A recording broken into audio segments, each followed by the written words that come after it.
Right, good evening everybody. Sorry if it's rather hot. You're welcome to open the windows if that helps. But we've got the air conditioning on, have we? It's not terribly powerful. So anyway, welcome. My name is Jason James, and I have to do a couple of quick housekeeping announcements, which I'm sure many of you are very familiar with.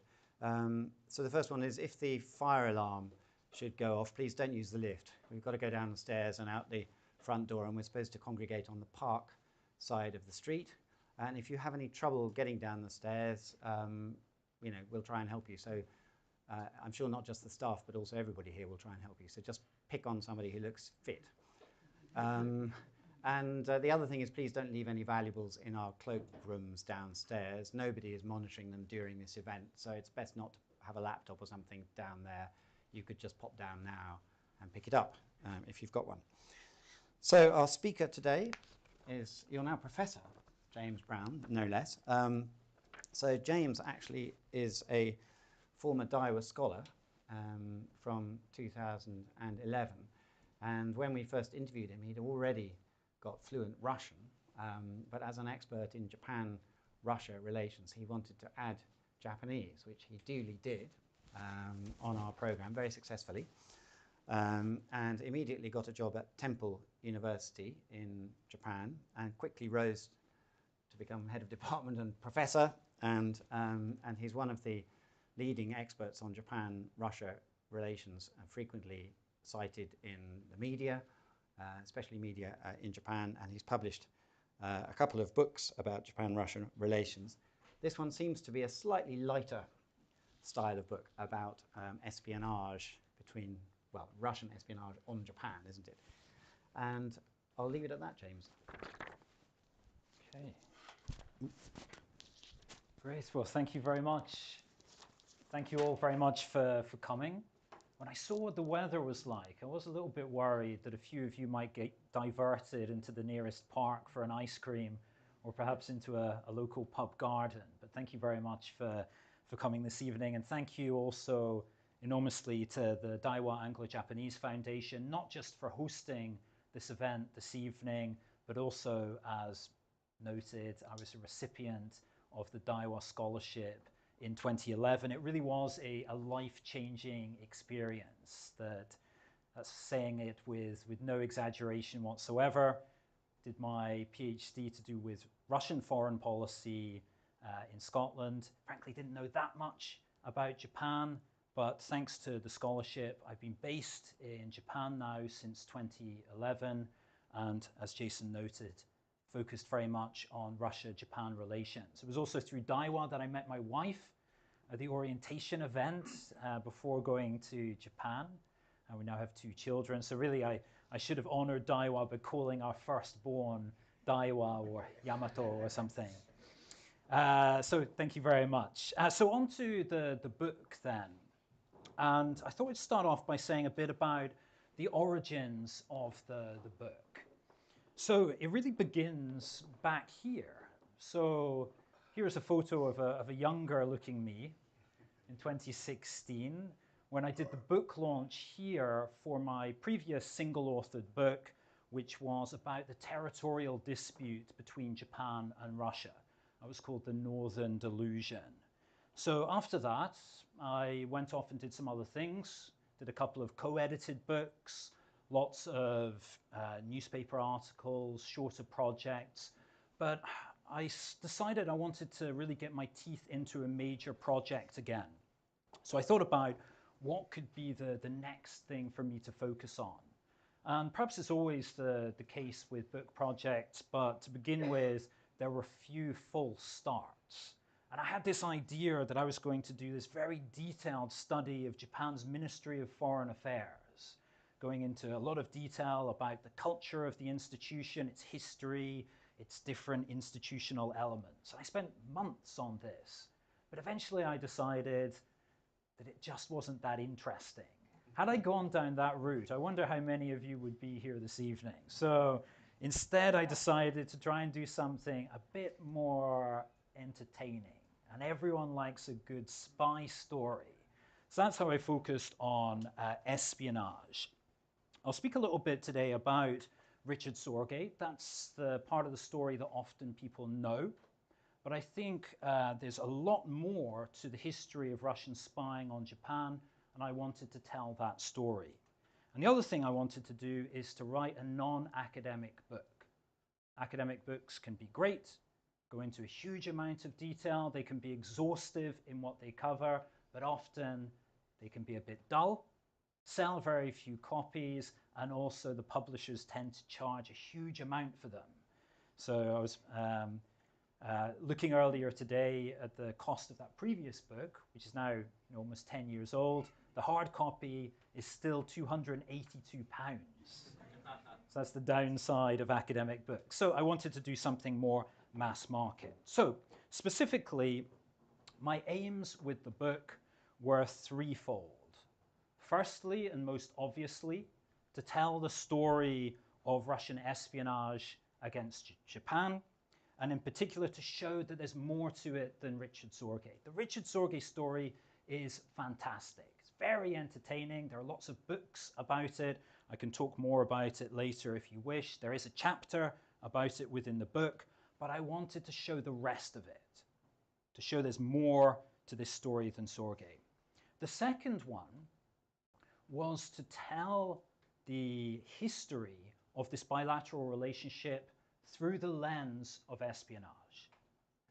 There are plenty of books about Japan-Russia relations. Most of them tend to focus on the territorial element. I contributed to that myself with the previous book, but I wanted to tell the story through the espionage lens. So if you read the book, I hope you will come away not only knowing about the spying, but also with a good understanding of the broader relationship. You might well know the famous Clausewitz saying that warfare is the continuation of politics by other means. I take the view that you can say the same thing about espionage, because in looking at the spying, you can see what the government was trying to achieve in its political relationship. And then the last bit is to have a bit of fun, to entertain, at least in part. Now, it is a properly researched book. If you look in the back of it, you'll see endless pages of notes, huge bibliography, but I've tried to keep it relatively light and to include things that, well, at least amused me. So here's one example. On the section to do with the Battle of Nomonhan, that's Khalkhin Gol in 1939, members of a Soviet reconnaissance unit donned sheepskin coats in order to infiltrate a flock of sheep and get close to the Japanese lines. So anyway, that tickled me. So there's lots of things like that in there. I've got this picture, rather grainy image here of some Japanese diplomats sitting around a table, one of them circled. I'll get back to him later on. What I'm going to do now is, after briefly mentioning the table of contents, so you can see what is covered, I'm going to just mention 4 specific parts of the book. But here's the table of contents. You can see that I start right back in the 18th century,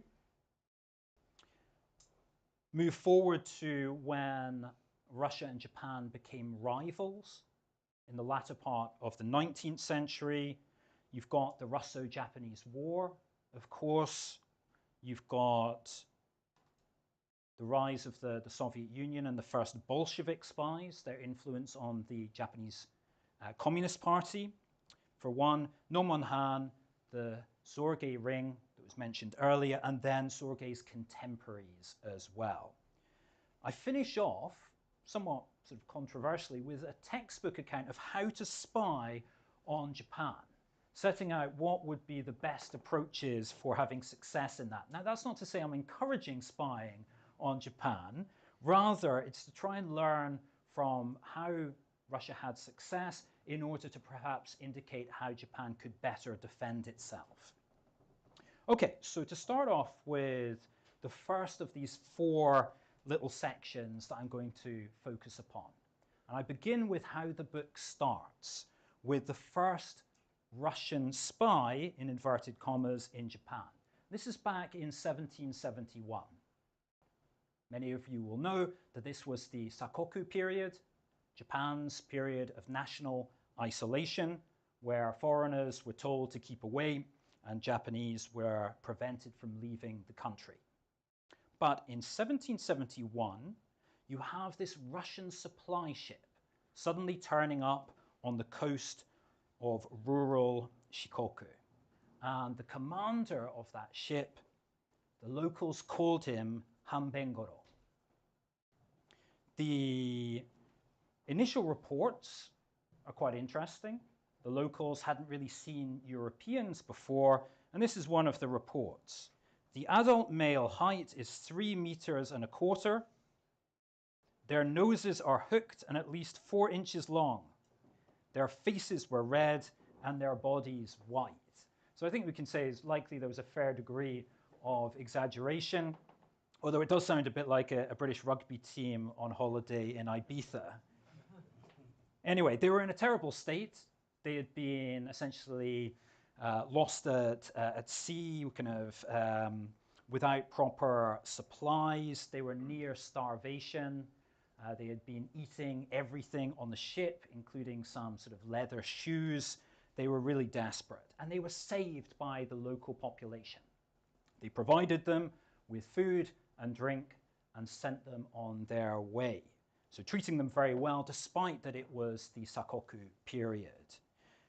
What happened next was very unusual. Hanbengoro, the commander of this Russian vessel, left a letter with the local daimyo, the local lord, saying, having received orders from Russia to reconnoiter Japanese strongholds, I sailed this year with 2 galleots and 1 frigate from Kamchatka to the Japanese shores. Next year, raids will be made on the territories of Matsumai, Hokkaido, and on neighboring islands. Speaking secretly, I hope you will send ships from your country to ward off that harm. So it's a very seemingly strange start to this history of Russian spying. We have this guy who's been ordered, it seems, to reconnoiter Japan in preparation for an attack. And yet, having been saved by being given these supplies, he then decides to reveal what his mission was and actually encourage the Japanese to attack the Russians preemptively.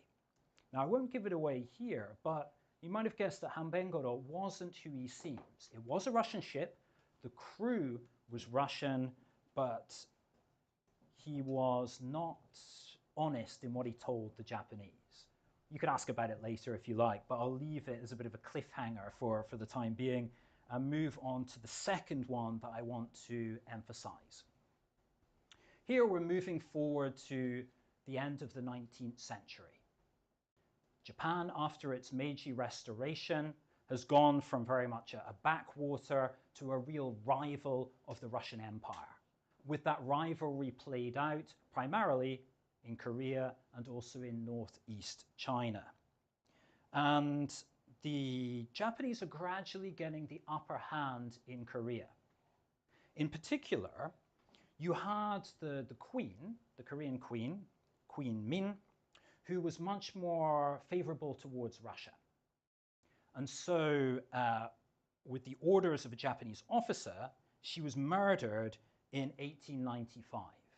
And with her out of the way, it gave the Japanese the opportunity to exert a lot of influence over the king. King Gojong was seen as quite a weak figure, and he was essentially made a prisoner of the Japanese within his own palace. They used that influence in order to pressure him to appoint a cabinet favorable to the Japanese, and that helped to turn Korea towards Japan. So what the Russian charge d'affaires decided to do is, without authorization from the capital, he decided to engage in his own bit of intrigue. And I should say that within the book, it's not just classical spying. It's not just the stealing of secrets that I focus on, but all the other kind of intrigue, influence operations, and general skullduggery. So this is one of these cases. What they do, Speer arranges to smuggle the king out of the palace, dressed in women's clothing, to get him to the safety of the Russian legation, And then he shifted from being under Japanese influence to being under Russian influence. And once he's in the legation, the pro-Japanese cabinet is dismissed. Several of its members are then arrested and executed, and it allows Russia, at least temporarily, to draw Korea back towards its influence. Of course, that comes to an end with Russian defeat in the Russo-Japanese War of 1905. But at least temporarily a success for the Russians there. On to the third one, before I get to the fourth, which I'll go into in more detail. That is the Tanaka Memorial. So we're moving here towards 1920s, 1930s.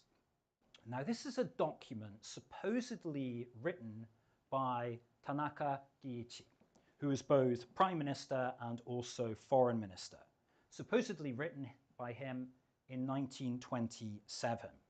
And it's a notorious document because it seems to set out Japan's plan for global domination. The most notorious line in it states that to conquer China, Japan must first conquer Manchuria, Mongolia. To conquer the world, Japan must first conquer China. So when, in the 1930s, Japan then pushed forward with its expansionism, it seemed to be fulfilling this master plan set out by Tanaka. Now, it is without any doubt that this is a forgery. This document is absolutely a fake. There is no question that it was not written by Tanaka or indeed any other Japanese official. But the Soviets made very successful use of it. There's some doubt as to who was behind the forgery. It's probably more likely the Chinese rather than the Soviets, but they were very successful in turning it to their advantage. And interestingly, we have a quote from Trotsky, not long before his unfortunate encounter with an ice pick, talking about the Tanaka Memorial and what happened when it came into Soviet hands. He describes that Felix Dzerzhinsky, Iron Felix, the head of the Soviet intelligence services, stated ecstatically that this document in and of itself could provoke international upheavals, events of vast importance, war between Japan and the United States. Sorry, so I've just got a pop-up here asking if I want to install something, which presumably I don't. Sorry, Benjamin, can you help me out here? I can't see the cursor.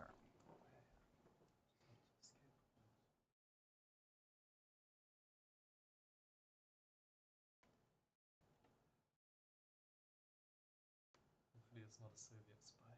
Yeah. Okay, so the Soviets spot an opportunity here.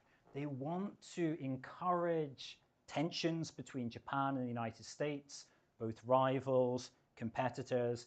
If they've got bad relations with each other, that's very useful for the Soviets. So even though it's not their own forgery, what they do is they start to promote it, especially in the United States. They translate it, they use Comintern-connected groups in order to publicize it in the United States, and they have great success because it's feeding into existing prejudice towards Japan, existing assumption that Japan has these expansionist ambitions. And so it was picked up by many US publications. They described it as Japan's Mein Kampf, and it helped to feed into anti-Japanese feeling. The remarkable thing is that even though it's so obviously a forgery, the Russians still continue to insist that it's a real document. A few years ago, I did a little project on new Russian textbooks. I had a project to introduce more sort of nationalistic textbooks. One of the authors, Vladimir Medinsky, who's been involved in those Istanbul talks with Ukraine. And within them, I was interested in what they said about Japan. And one of the things they do say is that the Tanaka Memorial was a genuine document and showed Japan's aggressive intentions. So even after almost a century, they're still making use of this forgery in order to try and shape views of Japan, at least within Russia. Okay, so that's the first three. giving you a taste of the earlier parts of the book. What I now want to do is to spend a bit more time talking about one particular individual from the book, to move it up until the war years, and to focus on a person that many of you probably have not heard of before, because he's not received very much attention at all, especially compared with Richard Zorge. So this is Izumi Kozo. Pictured there, it's about the only picture of him. So I've kind of inexpertly circled him with red here, the bald gentleman sitting at the table with his Japanese diplomatic colleagues. So he was a Japanese diplomat who was posted to Moscow in 1925. Early in the period when diplomatic relations had been established between Japan and the Soviet Union. And the Soviet intelligence services arranged for him to stay with a lady called Elizaveta Perskaya. Her husband, who had been a Tsarist officer, had been killed by the Bolsheviks. She was in a somewhat sort of desperate situation, and it seems likely that the Soviet intelligence services always intended to use the family in order to try and recruit Izumi Kozo. Because what happens is he ends up marrying her daughter, Yelena. Marries her in 1927. They have a son in 1930. Now, perhaps it was always the intention, or perhaps they placed pressure on Yelena later on. But what certainly occurs is they decide they want her to spy on her husband. They pressurize her. She seems to show some resistance initially, and so they lock up her mother. They send her to the Gulag, and both her sister and brother-in-law are executed. But the Soviets don't tell her that. They say they're just being put into a hospital. So unless she cooperates, it's going to be bad for her family. So she gives in. She begins to take documents from her husband, who's a Japanese diplomat, as mentioned, and then she recruits him so that he directly starts to work for the Soviets. And he hands over a huge amount of material. Most importantly, it's code books. The thing he hands over of importance, first of all, 7 code books accompanied by assorted coded telegrams. Really useful material if you're seeking to crack Japan's diplomatic codes. And what's really helpful is he remains in place. That means that when Japan's codes are changed, he can simply provide updated code books. So this is really valuable. As a result of this, the Soviets are able to read much of Japan's diplomatic communications in the years leading up to the war and then during the war.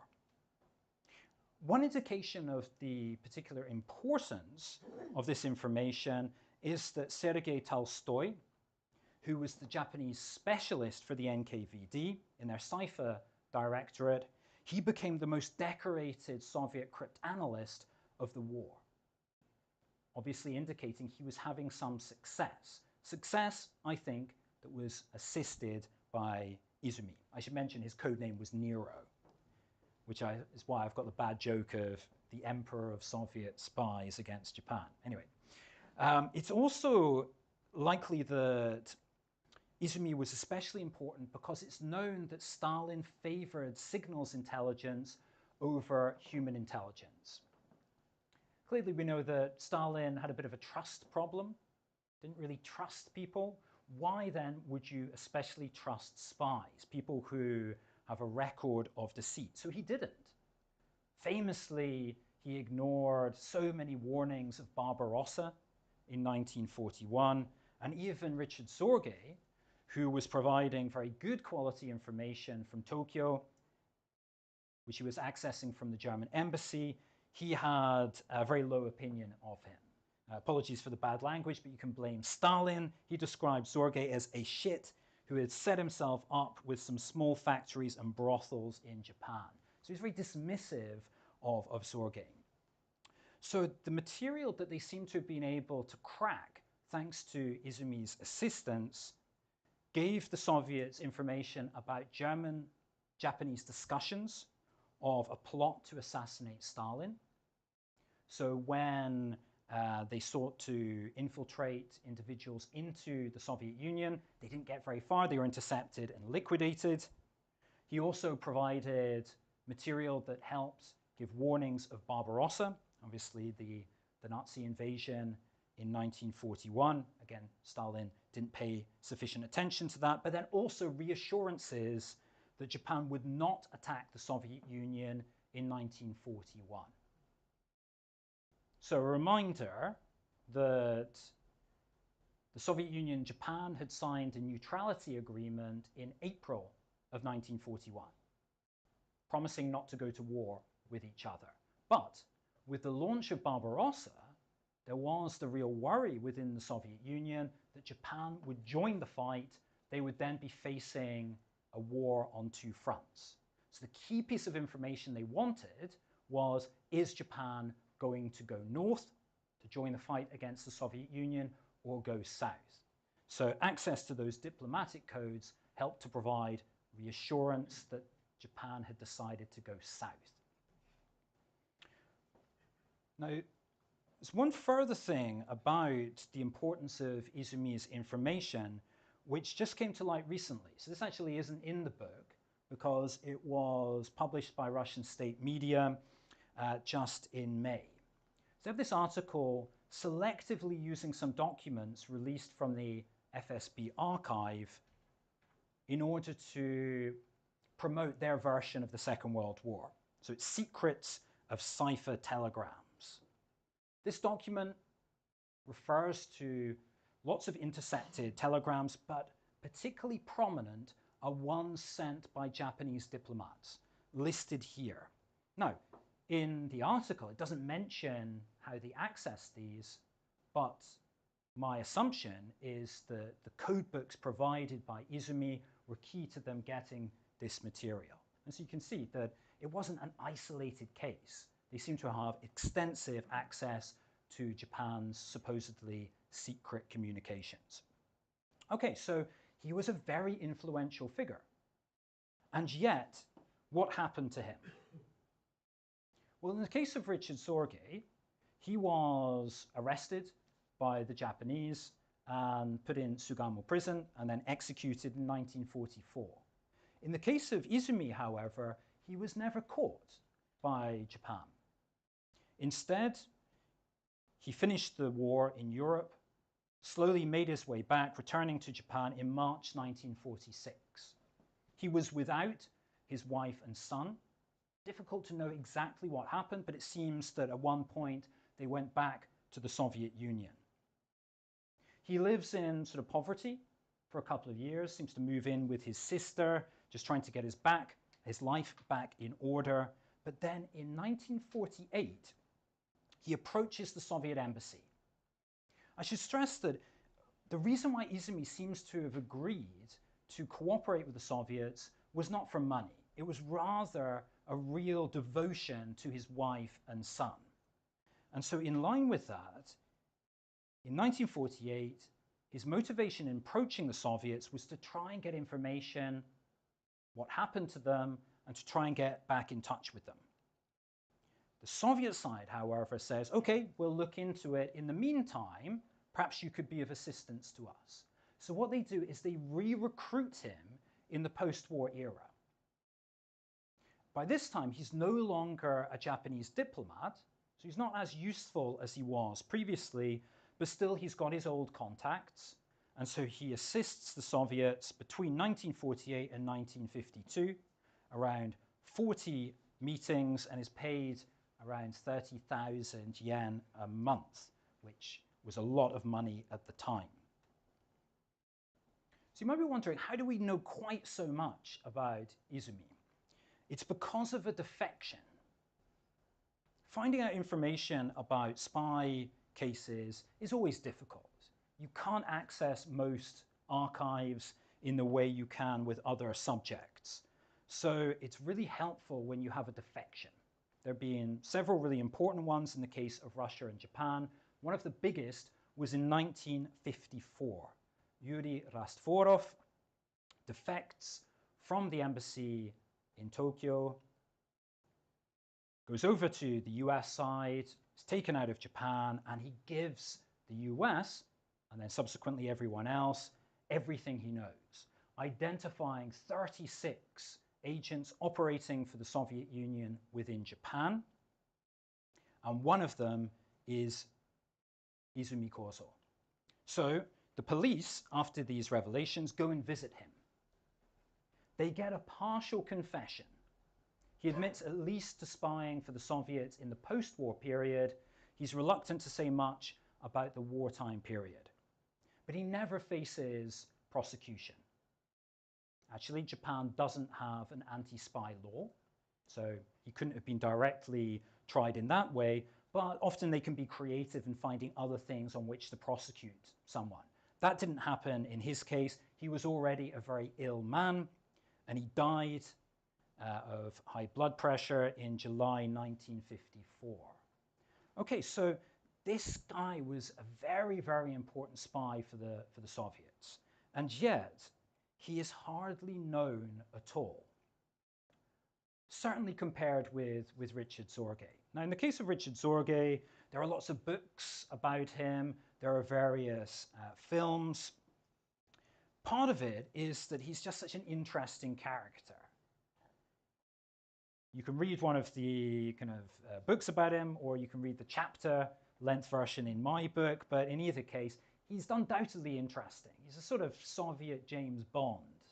There's lots of girlfriends, motorbike crashes, alcoholic binges.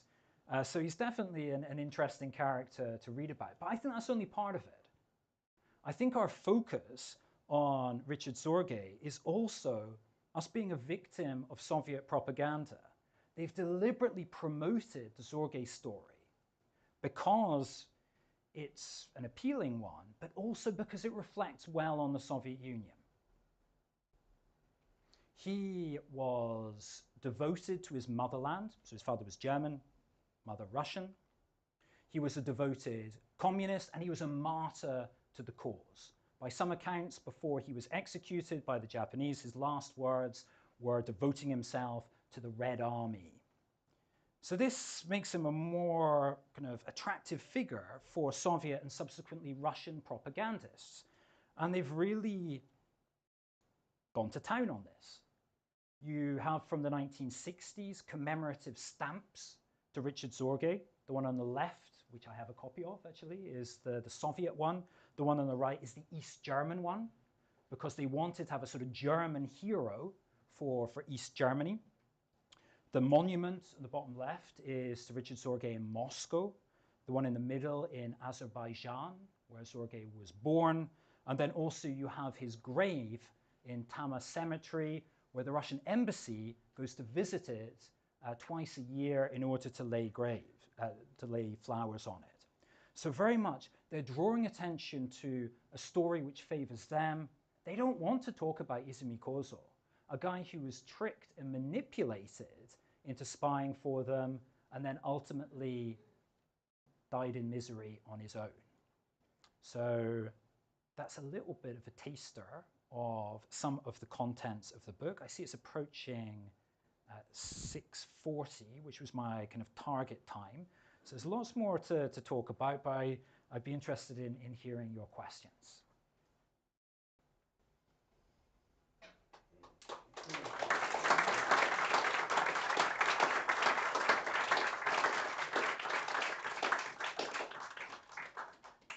A trivial question. Where is the Zorge monument? Yes, so which one? Moscow?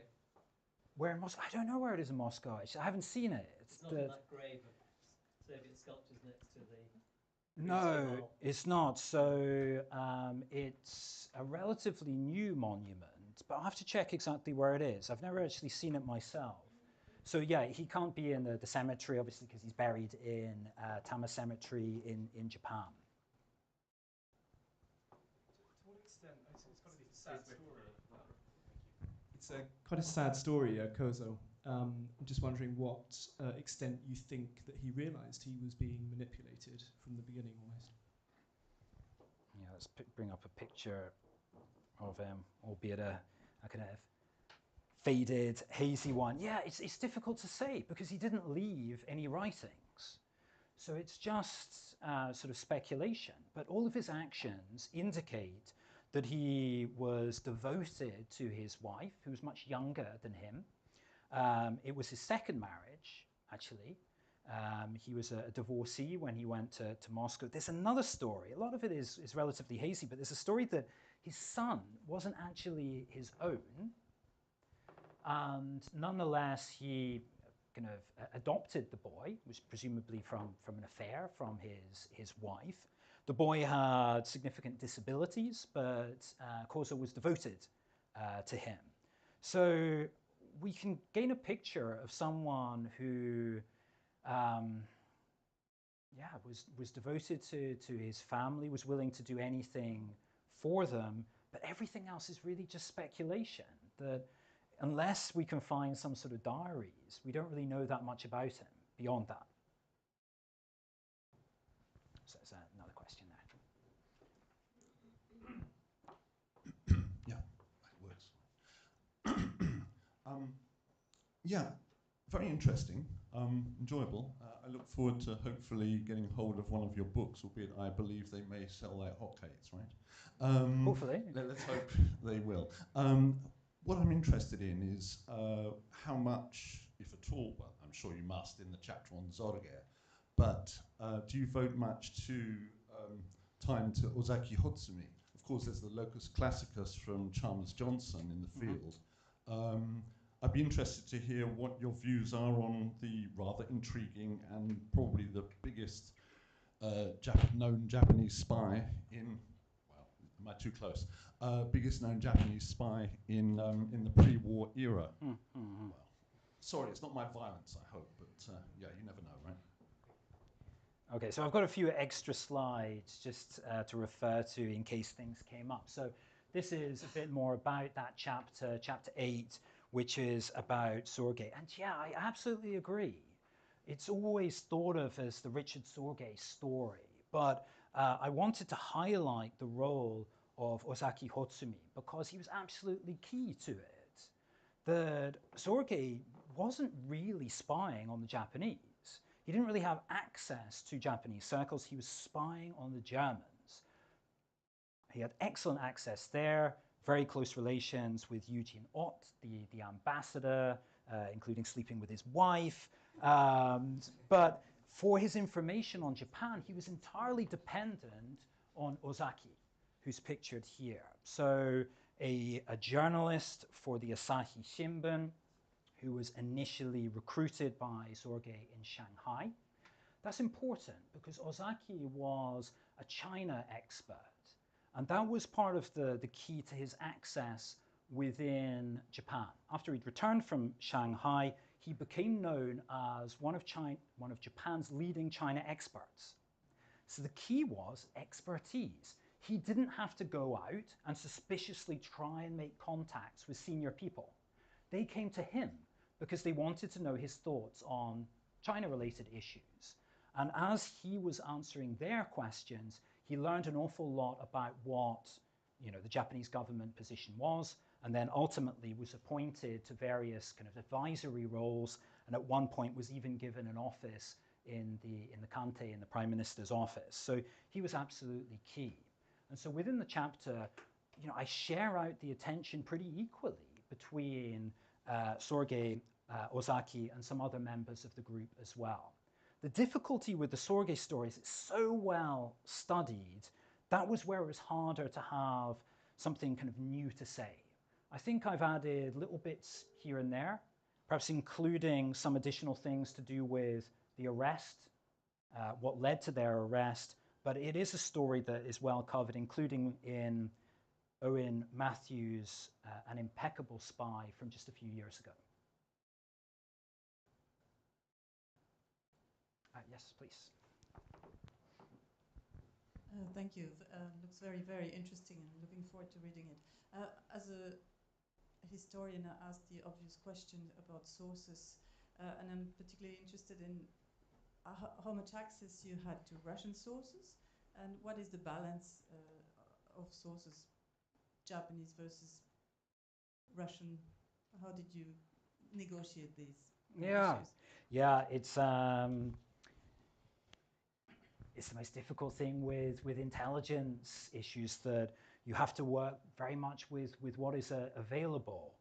In terms of the balance between Russian and Japanese sources, I'll have to go back and check that. I should mention there is another volume to this, which is not finished as yet. That one is probably has more Japanese sources. I think this one is more weighted towards Russian sources. But there is no access, certainly for me, to the Russian archives, certainly at this time. So it's about piecing together bits and bobs. There's an official history of Russian foreign intelligence, which is quite interesting to read. Of course, you need to take it with a huge pinch of salt, but some information that I found in there, which I could then check with other sources, proved to be useful. Also, when it comes to the more recent things, defections are really helpful. So I mentioned with Rastvorov, then you have Levchenka in the 1970s as well. There are other archival sources. I used some British diplomatic archives for some things to do with what was happening in China in the 1930s, but largely it was just a case of little things here and there. It was not something I could do with extensive access to a single archive, unfortunately.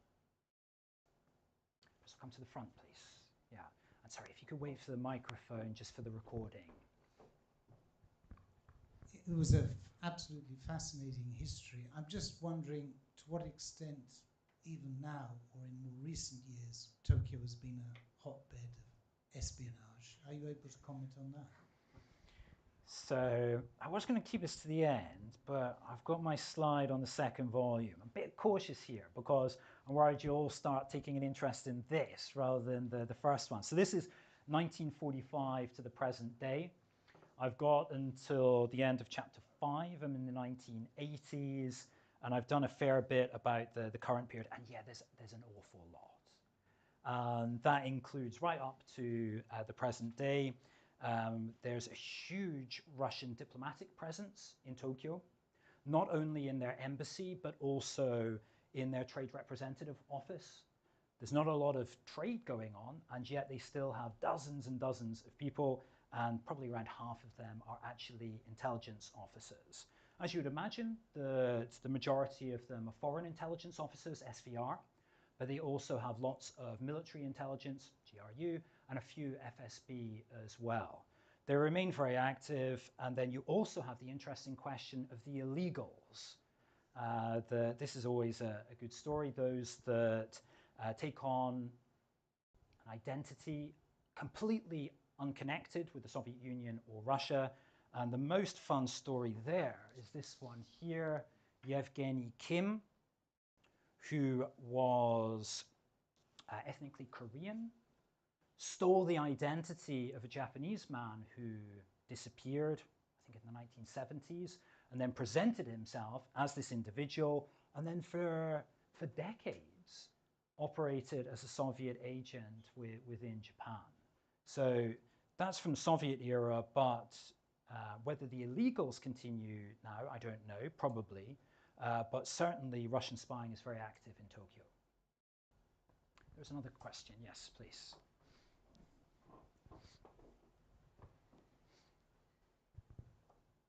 What do you feel is the significance of the date of release of the telegrams you referred to coming earlier this year? Yeah, so the Russians having a really big push because of the 80th anniversary, and added to that with their increasingly close relationship with China, they have shifted from really only focusing on a big way on Victory Day in May, victory in Europe, to paying more attention to victory over Japan. Now, they've always kind of marked it to an extent, but they've placed more emphasis on it. So this year, they're having a big push both in May and also in September to try and draw as much attention as possible. So this article has a lot of stuff to do with Poland and Germany and Britain, but the Japanese focus, I think, is more so than in the past. And then as we move forward to the autumn, Putin has promised to go to Beijing for their celebration of victory over Japan, which they celebrate on the 3rd of September. And also the Russians are going to be holding some events, including on Shumshu Island, which is right at the top of the Kuril chain. They're building a new museum complex, and they're going to hold some events there in September. So yeah, this is a big year for them. It's not only about history, of course. History is being deployed as a supporting factor with their war in Ukraine, arguing that they're essentially fighting the Second World War again. So that's why there's so much emphasis this year. Yes, please. Thank you. Could you say a little bit about Habengoro, who you touched on at the beginning? Okay. Was he the same as Benyovsky? You've got it right. Yeah. So I'm not giving away that much because I think I explain on page 7 of the book. So it's not too much of a spoiler. Yes. So who was this individual I introduced as Habengoro? So he was not a Russian. Instead, he was this figure, Maurice Benyovsky, who'd been a prisoner of the Russians. He had been shipped off to Kamchatka, where he had befriended the local governor and escaped with other prisoners, the majority of whom were Russian. So it was a Russian ship, which they'd stolen. Most of the crew was Russian, but he was not. He was an extraordinary figure. He's a bit like some sort of Flashman character. He engaged in various adventures, eventually, if I remember correctly, coming to a sticky end in Mauritius. I mean, some of the stories about him are difficult to believe. He wrote his own autobiography, which was largely sort of embellished. So it's a bit hard to unpick what is true, but there are some good sources on him. And yes, he was essentially trying to poison Japanese attitudes towards the Russian by pretending that he was sort of a defecting spy. Please. Thank you. I really enjoyed that. Thank you. I wanted to ask a couple of things. One, I noticed there was expeditions, archaeological expeditions to Western China in around about the 1880s, 1890s. Were they used as undercover spying operations, possibly? I'm thinking here of the British in Mesopotamia, when it was under Turkish rule. And secondly, were there any Russian or Japanese equivalents to Rudyard Kipling's Kitten? The second one, I'll have to give some more thought to. Not immediately anyone comes to mind who fits the sort of model of Kim, but I'll give that some more thought. Coming back to the first one to do with China, the most relevant here is the second chapter, not so much the 19th century, but rather the 18th century, where Russian knowledge of Japan is still very, very limited. And they have two main sources of information. One of them is Japanese castaways.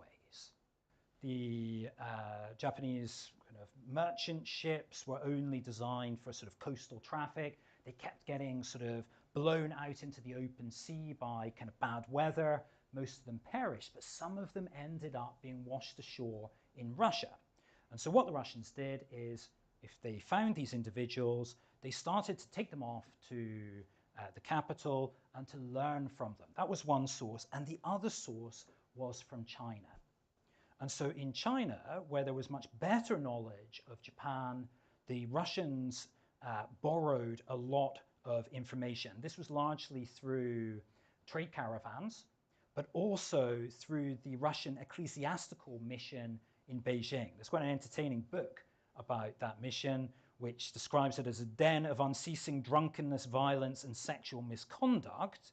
But they also did engage in some spying as well, including pilfering some maps from the Beijing Palace Library. And so that's how they got some additional information on Japan, including even the geographical location of it, which they were still quite vague about. And I'll have to give some more thought to the Kim question. Okay, we've got one question over here by the window.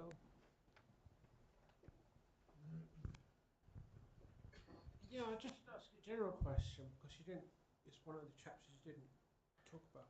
When Russia looked at Japan around the time of Nomonhan and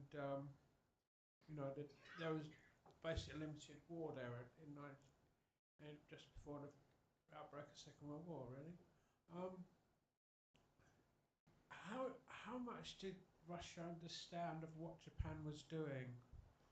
It's difficult for scholars and theories, I suppose, now. But how much do they understand about this from the intelligence? You said there's quite a lot of it they did actually have access to, and did that help them in making a limited war? You're spot on, exactly right. And I'll perhaps answer that by first of all stopping briefly on the Russo-Japanese War.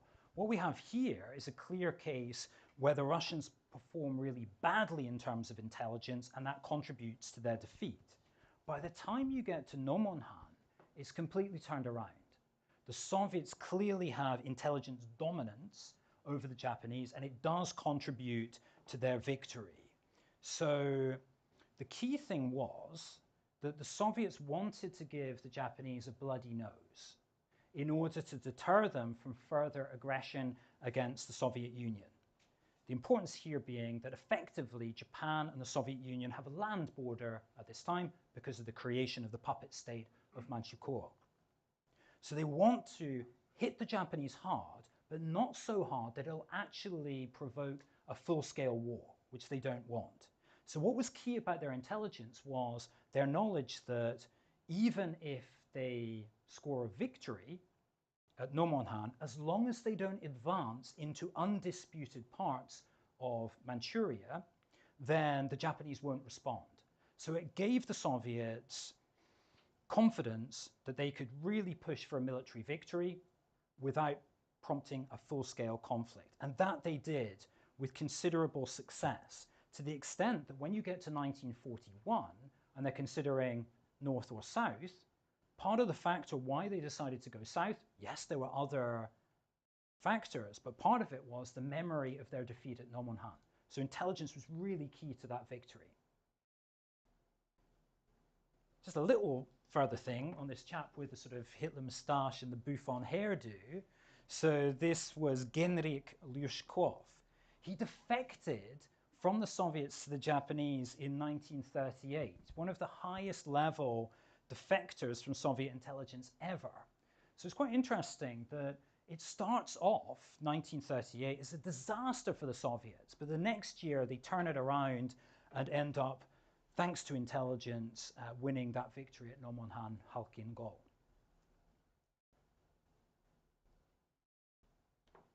Yes? Yes, sorry, I've got a microphone here as well, actually. I was just going to ask if you'd come across any good stories of spying the other way, of the Japanese spying on the Russians, historically. The best story there, so that's not in the book, so I'm not particularly well informed on that, but the best one is Akashi Motojiro, who was a sort of Japanese super spy at the very start of the 20th century. Some writers suggest that he can even claim credit for stirring up Bloody Sunday, which contributed to the revolution of 1905. So he was trying to support revolutionary groups within Tsarist Russia, channel weapons into the country, I think via Scandinavia. He would be interesting to look at in more detail, but yeah, he's not in this book.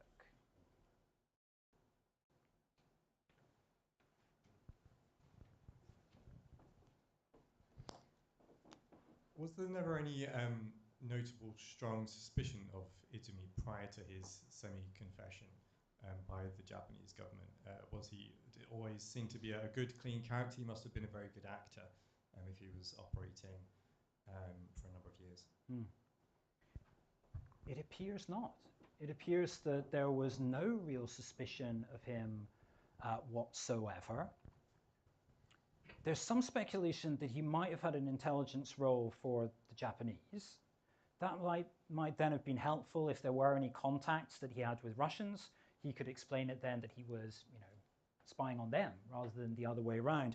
But no, there's no indication, and that is alarming because it's something which plays out on so many occasions in this history. It does seem that you have people who are deeply suspect, and yet they never get uncovered.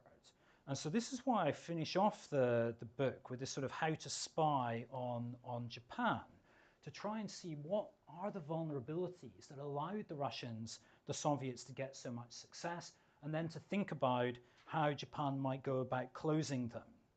So this is where we come to the rather odd title for the book. Some of you might have wondered why I went for cracking the crab, whether it was, the publisher suggesting a sort of title. No, it's my own one. And it's because of a quote from Richard Zorge. He said that Japan is like a crab in the sense that it's initially a hard target for intelligence. It's a difficult language to learn within the country in order to get into different elite networks. It's perhaps much harder than in other countries because it's so connected to kind of schools, universities. But his point was that once you get through that outer layer, then it's soft flesh. There are no real information controls, and Japanese counterintelligence isn't very good. So that's why it's got that title. So it's not just failing to identify Izumi, it's a story that is repeated not just up until 1945, but afterwards as well.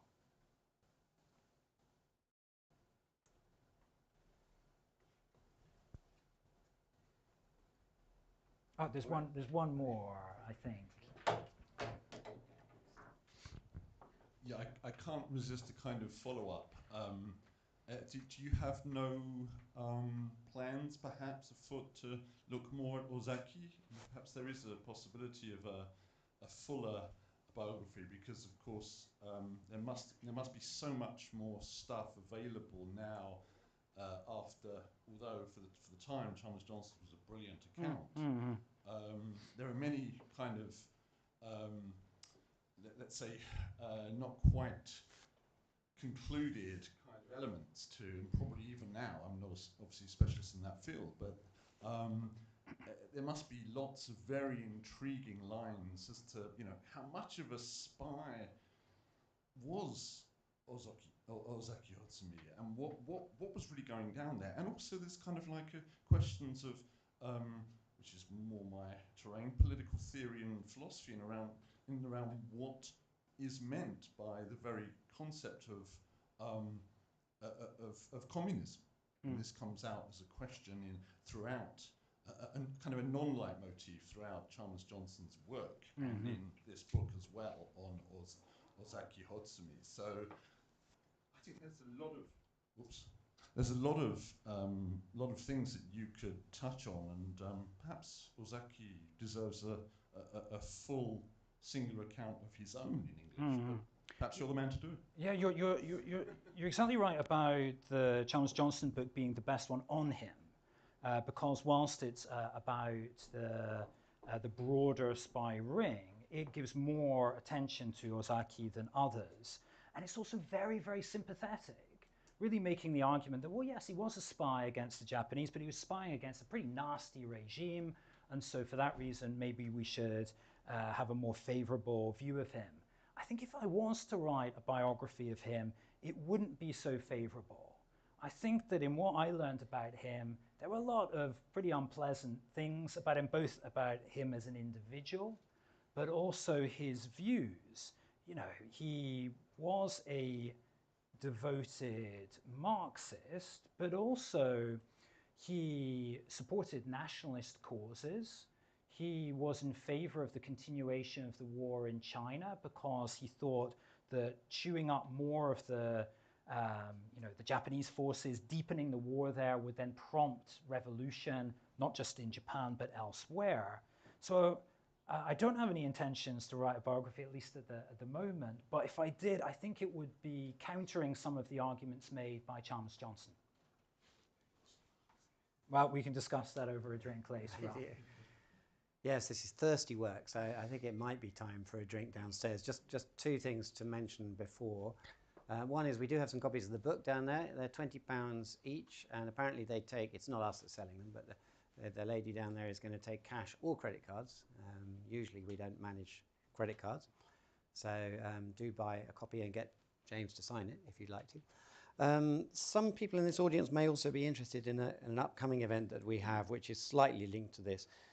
So on the 25th of June, it's a webinar at lunchtime. We've got an event entitled "Did the Atomic Bombs End World War II?"